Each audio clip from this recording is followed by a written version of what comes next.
അവരെ തന്നെക്കുറിച്ച് ചില സ്വപ്നങ്ങൾ കണ്ട് തനിക്ക് വേണ്ടി മാറ്റിവെച്ച സ്വർണം. പക്ഷേ താൻ അവരുടെ ആഗ്രഹം സാധിച്ചു കൊടുത്തായിരുന്നോ? നമുക്കിത് വേണ്ട മിത്ര. ഇന്ന് തന്നെ ഈ സ്വർണം തിരിച്ചു കൊടുക്കണം. ദേ, ഇതിലെ ഒരു തരി സ്വർണം പോലും ഞാൻ തൊടുവെന്ന് താൻ കരുതണ്ട. ഇത് വെച്ചിട്ട് ഒരു നേട്ടവും നമുക്ക് വേണ്ട. നമ്മൾ ട്രാവൽ ഏജൻസി തുടങ്ങും, എന്റെയോ തന്റെയോ പണം വെച്ചിട്ട്. അപ്പോഴേ അത് നമ്മുടെ സ്ഥാപനമാവൂ.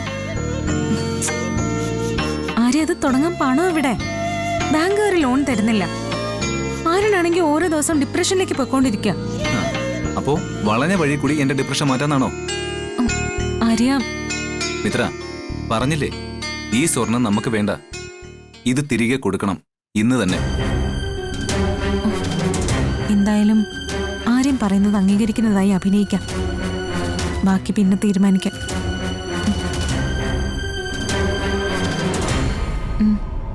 ശരി ആര്യ. തനിക്ക് വിഷമമാണെന്നറിയാം. ഇല്ല ആര്യ. ശരി, അവിടെ കൃഷ്ണമംഗലത്ത് പോയി തന്റെ അച്ഛനെയും അമ്മയും ഇത് ഏൽപ്പിക്കണം. അവരിത് വാങ്ങുന്നില്ലെങ്കിൽ താൻ അത് പഠിക്കൽ വെച്ചിട്ട് വരണം. ശരി. വക്കേറ്. അല്ല, ഇപ്പൊ ഏതോ ബാങ്കിലെ മാനേജറെ കാണണമെന്ന് പറഞ്ഞില്ലേ? അത് സാരമില്ല, തന്നെ വീട്ടിലാക്കിയിട്ട് പോ. ഇത്രയും സ്വർണം കയ്യിലിരിക്കല്ലേ. അത് സാരല്ല, ഞാനൊരു ഓട്ടോ പിടിച്ചു പൊക്കോളാം. ആരും പൊക്കോ. ഉറപ്പാണല്ലോ? ഞാൻ വരണ്ടല്ലോ? വേണ്ടെന്നേ.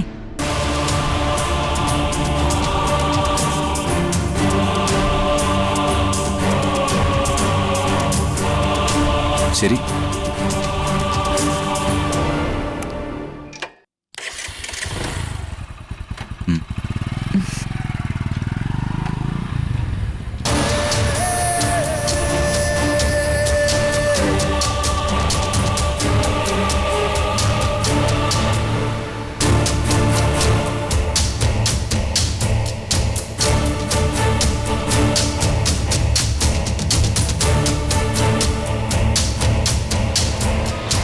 അനു. എന്താ മാമ? ഏയ്, പ്രത്യേകിച്ചൊന്നുമില്ല. നിന്നോടൊന്ന് സംസാരിക്കണമെന്ന് കരുതി. പിന്നെന്താ? നിനക്കിവിടെ സന്തോഷമാണോ? പിന്നല്ലാതെ. എന്താ അങ്ങനെ ചോദിക്കുന്നെ? ഇതെന്റെ ഭർത്താവിന്റെ വീടല്ലേ. ഇപ്പൊ മാമനും എത്തി. അല്ല, മാമൻ വന്നതിൽ എനിക്ക് ശരിക്കും സന്തോഷമില്ല. എന്നാലും എനിക്കൊരു കൂട്ടായല്ലോ. അല്ല, നീയും അലോകും തമ്മിൽ എങ്ങനെയാ? അതെന്ത് ചോദ്യാ? ഞങ്ങളിപ്പോ ഭാര്യയും ഭർത്താവും അല്ലേ. ഞങ്ങൾ ഹാപ്പിയാ. അലോ അലോ ഒന്ന് വന്നേ. മാമനൊരു സംശയം. നമ്മൾ നല്ല ജോഡികളല്ലേന്ന്. എന്നുവെച്ചാ നല്ല ഐക്യമുള്ള ഭാര്യയും ഭർത്താവും അല്ലേന്ന്. ഏയ്, അയ്യോ, അങ്ങനെയൊന്നുമില്ല. ഞാൻ വെറുതെ ചോദിച്ചെന്നേ ഉള്ളൂ. നിങ്ങൾ നല്ല ചേർച്ചയാണെന്ന് എനിക്കറിയില്ല. എന്റെ മാമ, ഞങ്ങളെ ഈ ചക്കരയാ. ഞാനില്ലാതെ അലോകിനോ അലോകില്ലാതെ എനിക്കോ ഒരു സെക്കൻഡ് പോലും കഴിയാൻ പറ്റില്ല. എനിക്ക് ഇപ്പൊ ഒരു ആഗ്രഹം പോലും അലോകിനോട് പറയാൻ പറ്റാതായി. ചുരിദാർ ഒന്ന് വെറുതെ പറഞ്ഞാ മതി, ഒരു ലോഡ് ചുരിദാർ മുന്നിലെത്തുക. കഴിഞ്ഞ ആഴ്ച ഞാൻ കുറച്ച് തുണി എടുക്കണമെന്ന് പറഞ്ഞുപോയി. 1,00,000 തുണിയല്ലേ എത്തിയത്.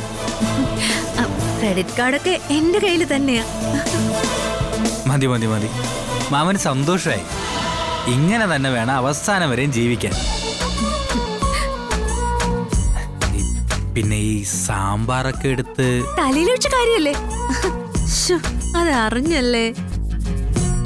ആരോ ഇതൊക്കെ പറഞ്ഞ്. ഞാൻ സാമ്പാർ വിളമ്പുമ്പോഴേ സ്നേഹം കൊണ്ട് കയ്യിൽ കയറി പിടിച്ചു അലോക്. വേണ്ട, ഞാൻ പറയുന്നില്ല, എനിക്ക് നാണം വരുന്നു. അമ്മമ്മേ, ദേ വന്നേ. അതെ, ഈ മാമനൊരു സംശയം. ചേടാ, എന്റെ അനു, ഞാൻ വെറുതെ ഒന്നും ചോദിച്ചെന്നേ ഉള്ളൂ. എന്റെ പൊന്നു മക്കളെ വിട്ടേക്ക്. എന്താ മോളെ? അല്ല, എന്റെ അലോകിന്റെ ഒരു പൊരുത്തം, അതിനെക്കുറിച്ച് അമ്മമ്മയ്ക്ക് എന്താ പറയാനുള്ള? വേണ്ട, ഞാൻ പറഞ്ഞ ചിലപ്പോഴേ ധർമ്മം കണ്ണുവയ്ക്കും. കണ്ടോ, ഈ മറുപടിയിൽ എല്ലാ ഉത്തരവും ഉണ്ടല്ലോ. മതി, മതിയേ മതി. അല്ല, നിനക്കെന്താടാ ഒരു വിഷമം പോലെയൊക്കെ? വിഷമോ? വിഷമല്ലെന്നേ, ദേഷ്യം. ദേഷ്യോ? ആ ഇന്നേ ഒരു സിനിമയ്ക്ക് പോണെന്ന് അലോക് പറഞ്ഞു. ആ, ഞാൻ പറഞ്ഞു നാളെ പോവാന്ന്. അതിന്റെ ദേഷ്യ. ഓ, എന്താ മോളെ ഇത്? ചെല്ലേ, അവ സ്നേഹത്തോടെ വിളിക്കുന്നല്ലേ? വേണ്ട മാമ, ഞങ്ങൾ നാളെ പൊയ്ക്കോളാം. വന്നേ അലോകെ, വന്നേ. ഇത്രയും സന്തോഷത്തോടെ ജീവിക്കുന്ന പിള്ളേരെ കുറിച്ചാണ് ഏട്ടന് സംശയം. മോനെ, എന്താ അമ്മേ? ഗോമതിക്ക് നല്ല വിഷമമുണ്ട്. അമ്മേ, അതിനെ കുറിച്ച് നമുക്ക് സംസാരിക്കണ്ട. അല്ല ധർമ്മ, ഞാൻ വേണ്ട, നമുക്ക് വേറെന്തെങ്കിലും സംസാരിക്കാം.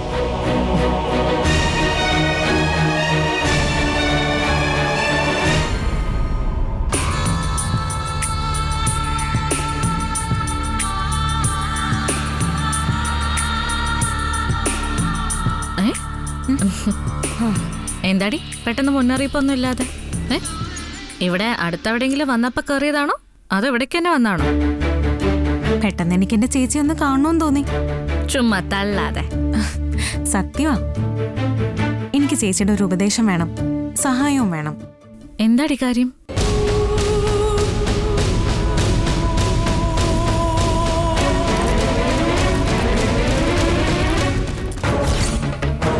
സ്വർണ്ണോ? എന്താ മിത്ര ഇത്? ചേച്ചി, മുൻപ് ഗുരുവായൂരിൽ നിന്ന് ആ മിഥുൻ മോഷ്ടിച്ചു കൊണ്ടുപോയ ആഭരണങ്ങളില്ലേ, അതിൽ കുറച്ചു ഭാഗം ഗുരുവായൂരപ്പന്റെ ശക്തി കൊണ്ട് തിരിച്ചു കിട്ടി. എനിക്കൊന്നും മനസ്സിലാവുന്നില്ല.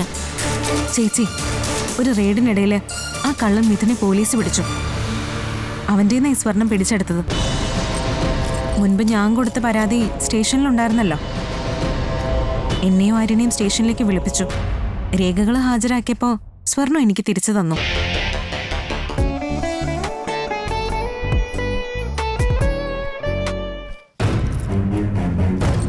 മുൻപ് ഞാൻ കൊടുത്ത പരാതി സ്റ്റേഷനിലുണ്ടായിരുന്നല്ലോ. എന്നെയും ആര്യനെയും സ്റ്റേഷനിലേക്ക് വിളിപ്പിച്ചു. രേഖകൾ ഹാജരാക്കിയപ്പോൾ സ്വർണം എനിക്ക് തിരിച്ചു തന്നു. അവൻ ലോക്കപ്പിലുണ്ട്. എനിക്കങ്ങോട്ട് പോയാൽ കൊള്ളാന്നുണ്ട്. പോലീസിന്റെ അനുവാദത്തോടെ അവന്റെ ചെകിട്ടത്തൊന്ന് കൊടുക്കണം. എനിക്കും തോന്നിയതാ. പക്ഷേ കൊടുക്കേണ്ടതൊക്കെ അന്ന് ആര്യനും അങ്കിളും ചേർന്ന് കൊടുത്തിരുന്നല്ലോ. അല്ല, അതിരിക്കട്ടെ. ഇപ്പൊ ഈ ആഭരണങ്ങൾ എന്നെ കാണിക്കാനായിട്ടാണ് കൊണ്ടുവന്നത്? അല്ല ചേച്ചി, ഞാനിത് പണയം വെക്കാൻ വേണ്ടി പോവാ. കിട്ടിയ ദിവസം തന്നെ പണയം വെക്കുന്നോ? ആര്യനെ സഹായിക്കാൻ വേണ്ടിയാ ചേച്ചി. പണയം വെച്ച് ആ പൈസ ആര്യന് കൊടുക്കണം. പാവം, ട്രാവൽ ഏജൻസിക്ക് ലോൺ എടുക്കാൻ വേണ്ടി ഓടി തളർന്നു. ഇപ്പൊ എന്റെ കയ്യിൽ ഈ സ്വർണം കിട്ടിയത് ആര്യനെ സഹായിക്കാൻ കൂടി വേണ്ടിയായിരിക്കും. പക്ഷെ ചെറിയൊരു പ്രശ്നമുണ്ട്. പണയം വെച്ച് പൈസയെ കൊടുക്കുന്നതെന്ന് ആര്യന് അറിയരുത്. അതെന്താ? നിനക്ക് ആര്യനോട് പറഞ്ഞൂടെ? ഞാൻ പറഞ്ഞു ചേച്ചി. പക്ഷെ ആര്യം പറയുന്നത് ഇത് കൃഷ്ണമംഗലത്തെ എന്റെ അച്ഛനും അമ്മയ്ക്കും അവകാശപ്പെട്ട സ്വർണ്ണമാണെന്നാ. എത്രയും പെട്ടെന്ന് അവിടെ കൊണ്ടെത്തിക്കാൻ ആര്യൻ ആവശ്യപ്പെടുന്നത്. വീട്ടിൽ കൊണ്ട് കൊടുക്കുമെന്ന് ഞാൻ ഉറപ്പ് പറഞ്ഞിട്ടാ ഞങ്ങൾ പിരിഞ്ഞത് തന്നെ. ഇപ്പം ആര്യം കരുതുന്നുണ്ടാവും സ്വർണം ഞാൻ കൃഷ്ണമംഗലത്ത് എത്തിച്ചു കഴിഞ്ഞൂന്ന്. പക്ഷെ ഞാനിത് പണയം വെക്കാൻ പോവാ. അത് കുഴപ്പമാവില്ലേ മിത്രേ? എനിക്കത് ചെയ്യണം ചേച്ചി. ആര്യനെ എനിക്ക് സഹായിച്ചേ പറ്റൂ. ആര്യൻ എന്തുമാത്രം നന്മയുള്ള മനുഷ്യനാണെന്ന് വീണ്ടും ഞാൻ മനസ്സിലാക്കി. ഈ സ്വർണം ആര്യനെ ഭ്രമിപ്പിച്ചതേ ഇല്ല ചേച്ചി. വാസ്തവത്തിൽ ആ ഒരു ക്യാരക്ടർ അതിശയത്തോടെ കണ്ടു നിൽക്കുമായിരുന്നു ഞാൻ. ആർക്കും പറ്റില്ല ഈ രീതിയിൽ ചിന്തിക്കാൻ. അതുകൊണ്ട് തന്നെ ഞാൻ ഉറപ്പിച്ചു, ഇനിയും ആരും കഷ്ടപ്പെടാൻ പാടില്ല. നീ ഇത് പണയം വെച്ച് കാശ് കൊടുക്കുമ്പോ ആരും ചോദിക്കില്ലേ പണം എവിടുന്നാണെന്ന്? അതിന് ഞാനല്ല ആര്യന് കാശ് കൊടുക്കുന്നത്, ചേച്ചിയാ. ഞാൻ അതാ ഞാൻ ആദ്യം പറഞ്ഞത്, ചേച്ചിയുടെ സഹായത്തിനാ വന്നതെന്ന്. ചേച്ചി എന്ന് ആര്യനോട് പറഞ്ഞിരുന്നില്ലേ PF-ന്ന് 10 ലക്ഷം രൂപ ലോൺ എടുത്തു തരാന്ന്? ആര്യനത് സമ്മതിച്ചില്ലല്ലോ. വാശി പോലെയല്ലേ പറഞ്ഞത് വേണ്ടാന്ന്. അതെ, അന്ന് വേണ്ടാന്ന് പറഞ്ഞു. പക്ഷേ ചേച്ചി ഇന്ന് PF ലോൺ എടുക്കുന്നു. നീ ഒന്ന് തെളിച്ചു പറ. ചേച്ചി കാര്യം ഇതാ, ഞാനിത് കൊണ്ടുപോയി പണയം വെക്കുന്നു. 10 ലക്ഷം രൂപ ചേച്ചിയുടെ കൈ കൊണ്ട് തരുന്നു. ചേച്ചി വൈകുന്നേരം വീട്ടിൽ വരുമ്പോ 10 ലക്ഷം രൂപ ആര്യന് കൊടുത്തിട്ട് പറയണം ഇത് PF ലോൺ ആണെന്ന്. ഓ, പക്ഷെ ആരും ബഹളുണ്ടാക്കില്ലേ? അവന് ഇൻസൾട്ട് ചെയ്ത പോലെ തോന്നും. ഇല്ല, അതിന് മുൻപ് തന്നെ നമ്മൾ ഈ വിവരം ആര്യനെ വിളിച്ചു പറയുന്നു. ഒരു സ്നേഹത്തിന്റെ ഭാഷയിൽ ചേച്ചി കാര്യങ്ങൾ അവതരിപ്പിക്കുന്നു. അതൊക്കെ നമുക്ക് അടുത്ത ഘട്ടത്തിൽ ചർച്ച ചെയ്യാം. ഇപ്പൊ ഇത് പണയം വെച്ച് ഇത് ചേച്ചിയുടെ കൈ കൊണ്ട് തരുന്നു. ചേച്ചി ആര്യനെ വിളിക്കുന്നു, വൈകിട്ട് ഏൽപ്പിക്കുന്നു. ഈ മിഷനിൽ ചേച്ചി സഹായിക്കാമെന്നുള്ള അംഗീകാരമാണ് ആദ്യം വേണ്ടത്. മിത്രേ, ഇത് വലിയ പ്രശ്നമാവും. കാര്യങ്ങളൊക്കെ കൈവിട്ടു പോവും. പിന്നെ കിടന്ന് കരഞ്ഞിട്ട് ഒരു കാര്യവുമില്ല. ഒന്നുമില്ല ചേച്ചി, ഞാൻ വരാൻ പോകുന്നതിനെ കുറിച്ചൊന്നും ചിന്തിക്കുന്നില്ല. എന്റെ മനസ്സിൽ ഇപ്പൊ ആര്യം മാത്രമേ ഉള്ളൂ. ആര്യന്റെ കഷ്ടപ്പാടും നന്മയും മാത്രമേ ഉള്ളൂ. അതെനിക്ക് കണ്ടില്ലെന്ന് നടിക്കാൻ പറ്റില്ല. ഇതിന്റെ പേരിൽ എന്തൊക്കെ സംഭവിച്ചാലും ഞാൻ നേരിടും, അതുറപ്പാ. ഞാൻ ആരുടെയും പണം മോഷ്ടിച്ചിട്ടല്ല ആര്യന് കാശ് കൊടുക്കുന്നേ. ഈ സ്വർണം എനിക്ക് അവകാശപ്പെട്ടത് തന്നെയാ. ആരോടും കണക്ക് പറയാനുമില്ല. ചേച്ചി എന്റെ കൂടെ നിൽക്കുവോ? അതാ എനിക്കറിയണ്ട. ഞാനല്ലാതെ പിന്നെ ആര്? നീ ഇത്ര ഉറപ്പിച്ച് നിൽക്കുമ്പോ നിന്റെ കൂടെ നിന്നില്ലെങ്കിൽ ഞാൻ പിന്നെ എന്ത് ചേച്ചിയാടി? മതി, എനിക്ക് ഇത് കേട്ടാ മതി. തൊട്ടടുത്തന്നെ ഒരു ഫിനാൻസ് കമ്പനി ഇല്ലേ, അവിടെ എനിക്കറിയാം. ഞാനിത് അവിടെ കൊണ്ടുപോയി വെക്കാം. എന്നിട്ട് ക്യാഷ് കൊണ്ടുവന്ന് ചേച്ചിയുടെ കയ്യിൽ തരാം. ചേച്ചി വൈകിട്ട് ആരിനെ ഏൽപ്പിച്ചാ മതി. എന്തായാലും ഫിനാൻസ് കമ്പനിയിലേക്ക് നീ ഒറ്റയ്ക്ക് പോണ്ട, ഞാനോടി വരാം. അയ്യോ വേണ്ട ചേച്ചി.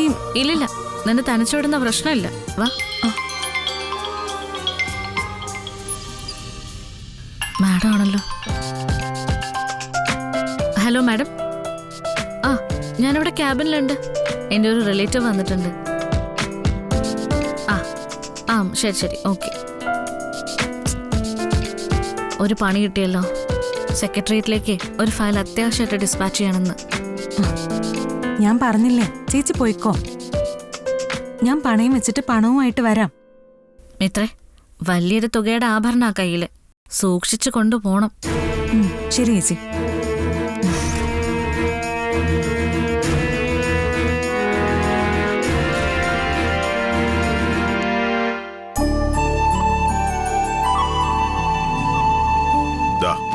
പറഞ്ഞതൊക്കെ ഉണ്ട്. പെട്ടെന്ന് ഭക്ഷണം എടുത്തു. എന്താ ഗോമതി, മുഖം എന്തോ ആകെ വാടിയിരിക്കുന്നത്? ഉറങ്ങിയോ? പെട്ടെന്ന് ഭക്ഷണം എടുക്ക്. ചെന്നിട്ട് ദേവിയുമായി ഡീലർമാരെ കാണാൻ പോണം. അല്ല, എന്താ ഒരു പ്രയാസം പോലെ? ഞാൻ ചെറുതായൊന്ന് മയങ്ങി ബാലേട്ട. മയക്കത്തിലൊരു സ്വപ്നം കണ്ടു. അത്രേ ഉള്ളോ? അല്ല, അത് അത്ര സുഖമില്ലാത്തൊരു സ്വപ്നം. നമ്മുടെ കുടുംബത്തിൽ ഒരു കുഴപ്പം വരാൻ പോകുന്നു. എന്തു കുഴപ്പം വരുന്നു? അതൊന്നും എനിക്കറിയില്ല. പലപ്പോഴും ഞാൻ ഇതുപോലെ ഉറക്കത്തിൽ എന്തെങ്കിലും കണ്ടു പേടിക്കും. അത് സത്യമായിട്ട് വരികയും ചെയ്യും. താൻ അനുശ്രീയുടെയും ധർമ്മന്റെയും ഒക്കെ കാര്യം ആലോചിച്ച് പ്രയാസപ്പെട്ട് കിടന്നു കാണും. അതിന്റെ ഓരോ തോന്നല. എന്നാലും എന്തോ മനസ്സിനൊരു ഭാരം പോലെ. മിത്രയും മീനുവിനെയൊക്കെ ഒന്ന് വിളിക്കണം. അതെന്തിനാ? പത്രങ്ങളിലൊക്കെ കാണാറുണ്ടല്ലോ ഓരോരോ അതിക്രമങ്ങള്. താനൊന്ന് വെറുതെ ഇരിക്കുന്നുണ്ടോ? ചുമ്മാ പിള്ളേരെ വിളിച്ച് പേടിപ്പിക്കാൻ. സ്വപ്നത്തിൽ കണ്ടത് വെറും സ്വപ്നം മാത്രമായിരിക്കൂല്ലേ? വേറെ കുഴപ്പമൊന്നും കാണില്ലല്ലോ? പിന്നല്ലാതെ. താൻ ഭക്ഷണം എടുത്ത് വെക്ക, ഞാൻ ദാ വരുന്നു.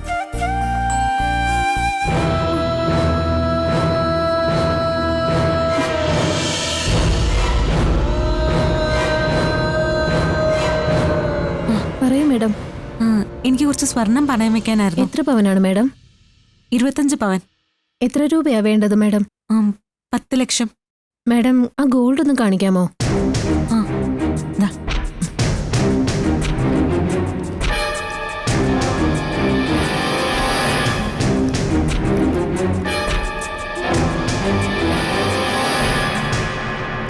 വരൂ മാഡം. ആ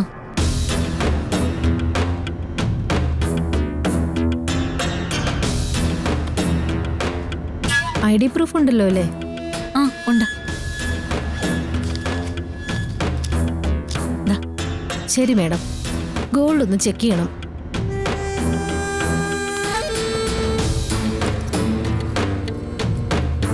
ഈ സ്വർണം മാഡത്തിൻ്റെതാണല്ലോ അല്ലേ? അതെ. ഒന്ന് വെയിറ്റ് ചെയ്യണേ, ക്വാളിറ്റിയും വെയിറ്റും ഒക്കെ ഒന്ന് ചെക്ക് ചെയ്തിട്ട് വരാം. മാഡം, ഒരു ഫോം തരാം, ഒന്ന് ഫില്ല് ചെയ്യണം. ആ ശരി.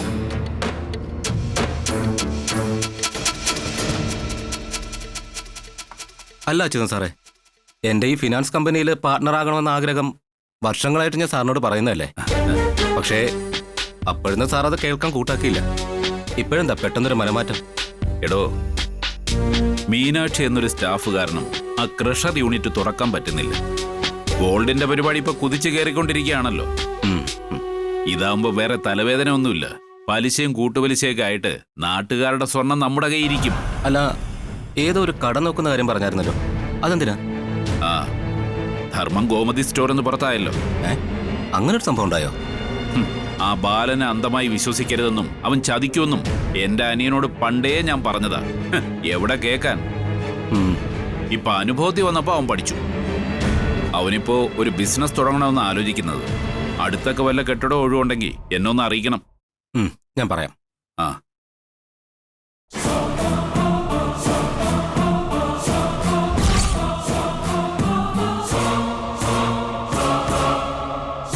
മിത്ര എന്താ ഇവിടെ? സാർ, അതാരാ? ആരുടെ കാര്യമോ സാർ ചോദിച്ചേ? ആ ഫോം ഫില്ല് ചെയ്യുന്ന ചുരിദാറിട്ട കുട്ടി. അവരെന്തിനാ വന്നേ? സ്വർണം പണയം വെക്കാൻ വേണ്ടി വന്നത് സാർ. എന്നിട്ട് സ്വർണം എവിടെ? കാണട്ടെ.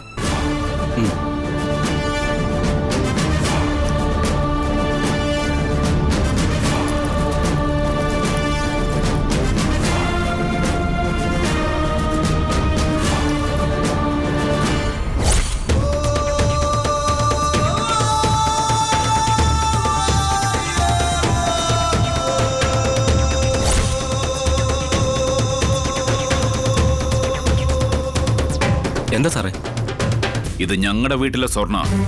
എന്താ സാറേ പറയുന്നത്? അതെ, ഇതെല്ലാം എന്റെ ഏട്ടന്റെ സ്വർണ്ണമാ. ഇത് ആകെ എത്ര പവനുണ്ടാവും? അത് ഏകദേശം 25 പവനോളം വരും സാർ. സാർ എന്താ ചെയ്യേണ്ടത്? പോലീസിനെ വിളിക്കട്ടെ? വേണ്ട, പോലീസിന് ഇടപെടാനുള്ള സമയമായിട്ടില്ല. അപ്പൊ പോലീസിനെ അറിയിക്കണ്ടേ? വരട്ടെ. എടോ, സ്വർണ്ണ ഐശ്വര്യമുള്ള ലോകമാണെന്ന് പറയുന്നത് ചുമ്മാതല്ല. അല്ലെങ്കിൽ ഈ സ്വർണം കറങ്ങിത്തിരിഞ്ഞ് എന്റെ കയ്യിൽ തന്നെ വരുമോ? നമ്മൾ തമ്മിലുള്ള partnership deal fix. Thank you sir. ഇനി ഞാൻ പറയുന്ന പോലെ വേണം കാര്യങ്ങൾ. ഞാൻ എന്താ വേണ്ടേ? അച്യുതൻ സാർ പറഞ്ഞോളൂ. തൽക്കാലം ഇപ്പൊ പണം കൊടുക്കണ്ട. അപ്പോ ആഭരണങ്ങൾ തിരിച്ചു കൊടുക്കണ്ടേ സാർ? വേണ്ട, ഗോൾഡ് തിരിച്ചു കൊടുത്താ അവൾ അത് വേറെ എവിടെയെങ്കിലും കൊണ്ടുപോയി പണയം വയ്ക്കും. സാറേ, അപ്പൊ നമ്മൾ എന്ത് പറഞ്ഞ് ഗോൾഡ് ഹോൾഡ് ചെയ്യും? ബ്രാഞ്ചിലേക്ക് പണം വരാനുണ്ടെന്ന് പറ, വൈകിട്ട് വരാൻ പറ. അതുവരെ ആഭരണം ഇവിടെ തന്നെ ഇരിക്കട്ടെ. ആ ശരി, അച്യുതൻ സാർ പറഞ്ഞ പോലെ ചെയ്തോളൂ. ശരി സാർ. അല്ല, കളവ് പോയ സ്വർണം മുന്നിൽ കിട്ടിയിട്ടും അത് പോലീസിൽ അറിയിക്കണ്ടെന്ന് പറയണമെങ്കിൽ അച്യുതൻ സാറിന്റെ മനസ്സിൽ മറ്റെന്തോ ഒരു പ്ലാൻ ഉണ്ടല്ലോ. എടോ, ദേവമംഗലത്തുകാർക്കൊരു പണി കൊടുക്കാൻ ഞാൻ കാത്തിരിക്കുകയായിരുന്നു. ഇപ്പൊ ദൈവം തന്നെ നല്ലൊരു അവസരം ഒരുക്കി തന്നു. അപ്പൊ ഞാനത് വൃത്തിയായിട്ട് മുതലാക്കണ്ടേ?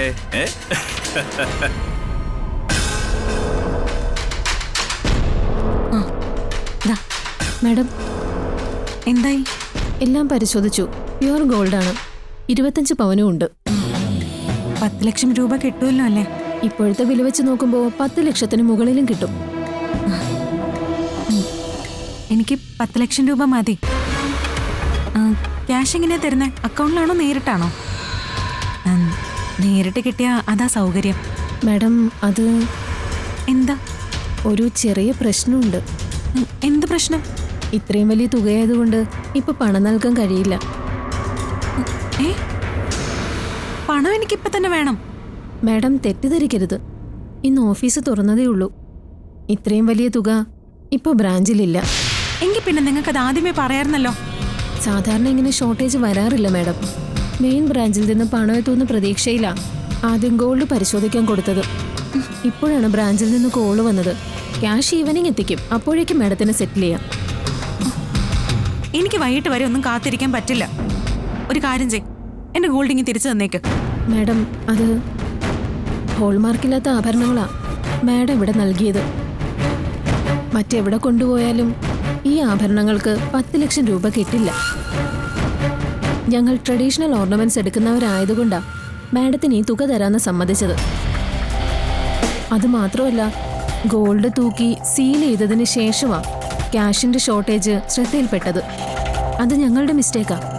മാഡം ഇപ്പം ഈ ഗോൾഡ് ഇവിടുന്ന് കൊണ്ടുപോയാൽ മാനേജർക്കും ഞങ്ങൾക്കും ഹെഡ് ഓഫീസിൽ ഉത്തരം പറയേണ്ടി വരും. മാഡം ഒന്നുകൊണ്ട് പേടിക്കേണ്ട കാര്യമില്ല. ഇത് രജിസ്റ്റർ ചെയ്ത ഫിനാൻസ് സ്ഥാപനമാണ്. മാഡത്തിന്റെ ആഭരണങ്ങൾ സുരക്ഷിതമായിരിക്കും. ഞാൻ നിങ്ങളെ എങ്ങനെ വിശ്വസിക്കും? എന്താ എന്താ മാഡം പ്രശ്നം? മാഡം, നിങ്ങളുടെ സംശയം ന്യായമാണ്. പക്ഷെ ഒരു കാര്യം മനസ്സിലാക്കണം, ഇത് ഇന്നോ ഇന്നലെയോ തുടങ്ങിയ സ്ഥാപനമല്ല, വർഷങ്ങളായി ഇവിടെ പ്രവർത്തിക്കുന്ന സ്ഥാപനമാണ്. നിങ്ങളുടെ ആഭരണത്തിന്റെ പൂർണ്ണ വിവരങ്ങളും രേഖപ്പെടുത്തി രസീത് ഞങ്ങൾ തരും. എടോ, തയ്യാറാക്കിക്കൊണ്ടോ? Okay sir. നിങ്ങൾ എനിക്ക് തരുന്ന രസീതില് സ്വർണത്തിന്റെ തൂക്കവും വിലയും സീലും ഒക്കെ ഉണ്ടാവുമല്ലോ? ഉറപ്പായിട്ടും. എത്ര പവൻ, എത്ര തുക, എല്ലാം അതിലുണ്ടാവും. വൈകിട്ട് വന്നാൽ മാഡത്തിന് പണം കൊണ്ടുപോവാ. വൈകിട്ട് എത്ര മണിക്ക് വരണം? 4 മണിക്ക് വന്നാൽ മാഡം പണം റെഡിയായിരിക്കും. മാഡം, ഇത് സൂക്ഷിച്ചു വെച്ചോളൂ മാഡം.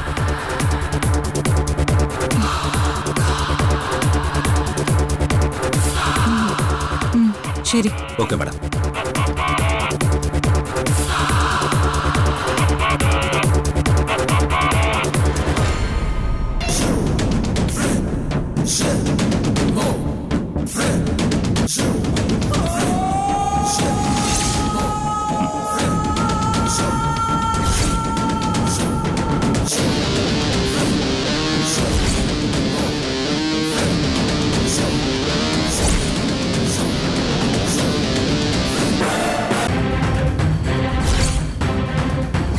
സാധാരണ എത്ര വലിയ തുകയാണെങ്കിലും അപ്പൊ തന്നെ തരേണ്ടതാ.